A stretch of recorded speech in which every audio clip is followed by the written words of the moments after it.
and welcome to Translate, a channel for intelligent and curious people like you who are searching for human sexuality in the age of artificial intelligence. And in this channel, usually we try to find the best possible answer to a question.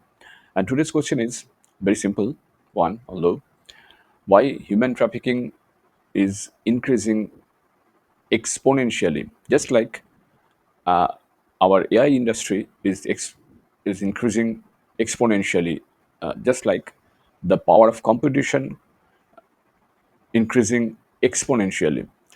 And why is the picture is so makes a devastating contrast between the increase in the development part, and on the opposite, on the contrary, we see the modern slavery in our world, and in a modern form, of course, that is called human trafficking.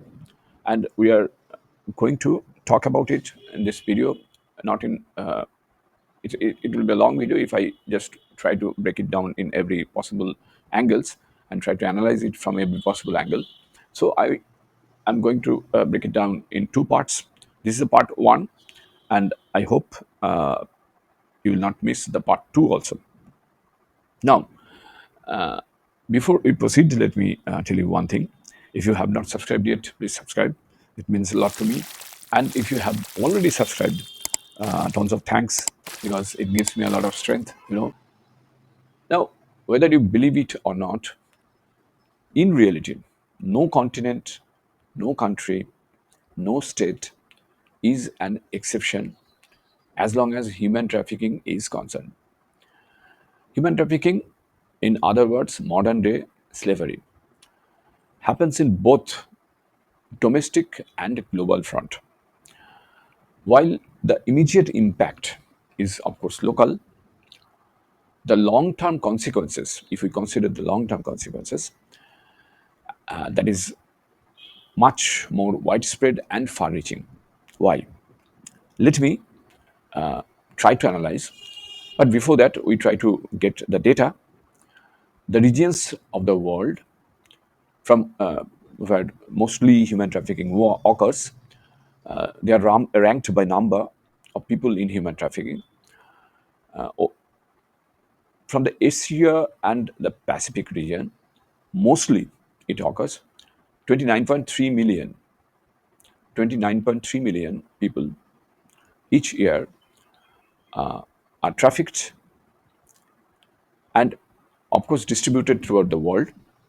Next is Africa, 7 million. After that, Europe and Central Asia, 6.4 million.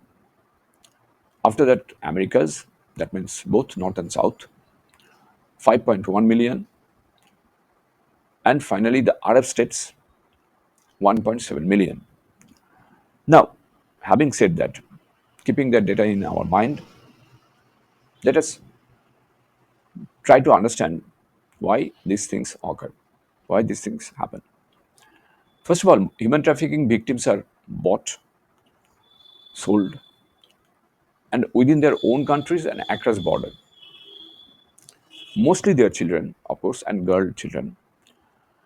And according to the International Labour Organization's global estimation of modern day slavery, released in September 2022, you can check it online, of course. An estimated 49.6 million people were the victims of forced labor and forced marriage at any given time in 2021. Again, I repeat, 49.6 million people were the victims. Okay. 6.3 million of these were victims of forced commercial sexual exploitation. Now, again, I come back to the data I just said. Where is human trafficking most prevalent?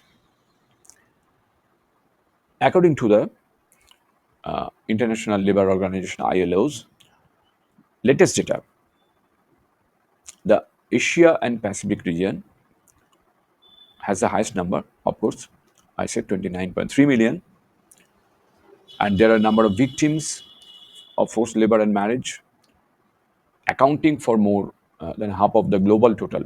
I mean, 29.6 million is the half of the global total that are trafficked. So that is the first part of my video about human trafficking, about modern day slavery. And in the next part, I'll see the country-wise estimation and data and get some more insights about it. So thanks for watching. Thanks for your time. Take care and stay safe.